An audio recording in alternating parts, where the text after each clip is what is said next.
বৰ্তমান সময়ত ট্ৰেণ্ডিঙত চলি আছে গুগল জিমিনিত কেনেদৰে ভিডিঅ' বনাব পাৰে আৰু মই আপোনালোকক গুগল জিমিনিত কেনেদৰে ভিডিঅ' বনাব পাৰে সেই প্ৰচেছটো আপোনালোকক দেখুৱাই যাম।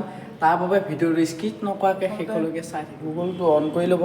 তাৰপিছত গুগল জিমিনি বুলি চাৰ্চ কৰাৰ পাছত যোনটো ফাৰ্ষ্ট এপ্লিকেশ্যন আহে সেই এপ্লিকেশ্যনটো টিপিব লাগিব। টিপাৰ পিছত এই প্লাছ আইকনটোত টিপি ফটোকপি আপুনি আপলোড কৰিব লাগিব। ফটো লিখিব লাগিব অলপমান, সেইটো মই যোনটো লিখিব লাগিব সেইখিনি ফটো লেখা মই কমেণ্ট বক্সৰ লিংকত লিখি দিম। সেইখিনি আপুনি আৰু কপি কৰি পিনে দিব লাগিব। কপি কৰি দিয়াৰ পিছত আপলোড কৰি দিব লাগিব ফটোকপি। তাৰপিছত জাষ্ট এই ছেকেণ্ড বুলি আহিব। 1 মিনিট ৰোৱাৰ পিছত গাইজ ফটোকপি আপলোড হৈ গ'ল। বৰ্তমান এইখনেই হৈছে মোৰ ChatGPT এপত বনোৱা ফটো।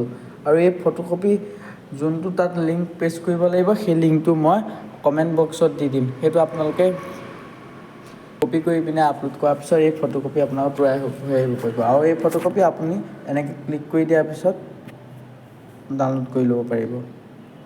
এনেদৰে আপুনি ফটোকপি তৈয়াৰ কৰিব পাৰিব। তাৰ বাবে কিন্তু আপুনি এটা প্ৰচেছ অন কৰি ল'ব লাগিব। সেই প্ৰচেছটো হৈছে মোৰ কমেণ্ট বক্সত থকা যোনটো লিংক সেই লিংকটো আপুনি কপি কৰি পিনে পেষ্ট কৰি দিব লাগিব। তেতিয়াহে আপুনি ফটোকপি আপলোড হ'ব। ধন্যবাদ।